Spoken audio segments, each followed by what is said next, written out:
La pierre, dure et fragile, dualité des complémentaires, exalter sa beauté, lui donner un sens.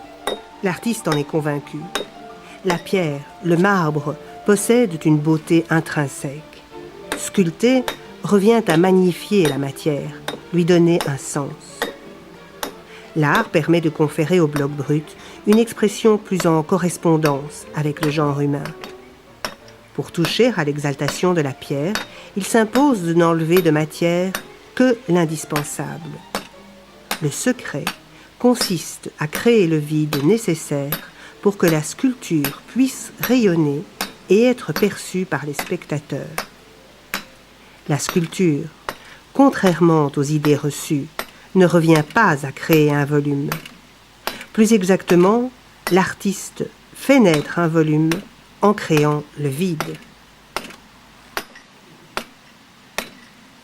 Quand il évoque la matière, un mot s'impose à Jacques Beck: respect. Celui qui l'éprouve pour le marbre, les pierres, le bois, s'aligne sur le même sentiment, profondément ancré en lui, à l'égard des plantes, des animaux. La matière possède une vie propre. Et le sculpteur d'expliquer, fort très certainement de ses études en écologie: dans l'univers, tout est caractérisé par le mouvement. Tout est actif. Il ne paraît toutefois pas facile de remarquer des phénomènes à partir de l'échelle humaine. Personnellement, j'ai opté pour le dialogue avec la matière. Les fleurs et les arbres font la fascination de Jacques Beck lorsqu'enfant, il admire les mains burinées d'un jardinier. C'est la révélation d'une vie attachée à la nature et à ses éléments. Adolescent, il rencontre Cyril Van de Fontaine, qui l'invite à l'initiation du bois. Ce maître avait décelé en lui les talents du sculpteur. Il éprouve un respect semblable pour les humains, les animaux, les plantes, les minéraux. Aussi n'est-il pas étonnant que sa découverte du petit granit ait représenté une manière d'appel, aussitôt suivie par la conviction d'une passion pour ces matières nobles, la pierre bleue, le marbre de Mazie, les marbres italiens, mais aussi les granites. Les pierres possèdent leur propre individualité, et il s'agit d'une réelle et respectueuse synergie entre l'homme et la matière. Selon le type de pierre, mais aussi en fonction de leurs caractéristiques particulières, la taille, le geste de sculpter varient. Les marbres et les pierres réagissent aussi selon leur formation géologique et un même marbre, donc, ne présente pas systématiquement une structure identique. L'art représente une démarche intellectuelle. Il s'appuie sur une réelle connaissance des techniques, mais il s'enrichit de la réflexion et de la philosophie. La sculpture, comme la vie, ne s'explique pas par des voies réductrices. Elle s'appuie sur des interactions. Nous sommes ici dans la carrière de Haumont. Une carrière, c'est un lieu magique pour chacun de nous, avec les roches millénaires, les blocs découpés. Le lieu revêt un caractère féerique, particulièrement pour le sculpteur, qui s'y trouve au cœur même de la matière. Toutes ces pierres grises et rouges sont des marbres, dont l'aspect chamarré se révèle avec le polissage.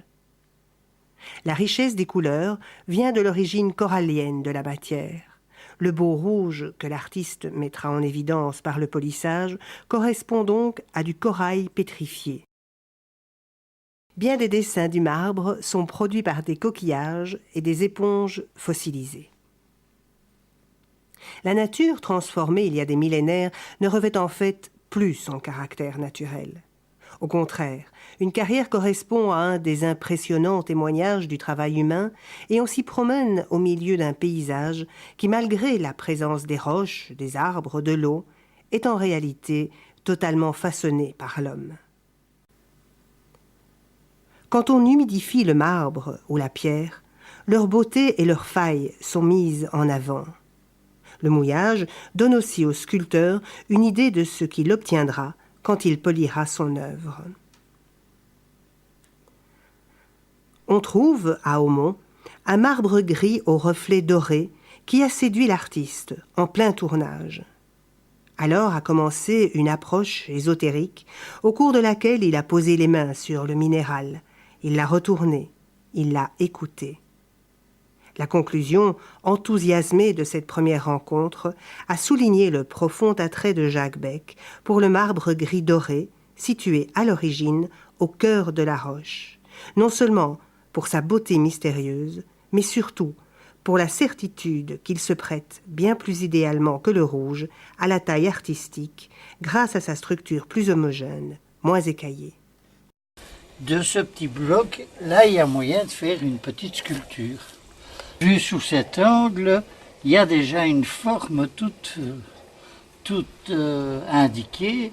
Notamment ici, tu as une tête, tu as un corps enveloppé. Là, il y a moyen d'en faire quelque chose.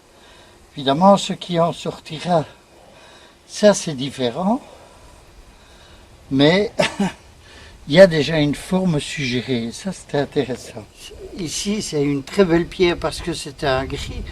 Mais malgré tout, elle n'a pas de volume. C'est presque une dalle avec une épaisseur tellement mince que c'est inintéressant pour pouvoir travailler, même si elle est très homogène au point de vue de sa structure.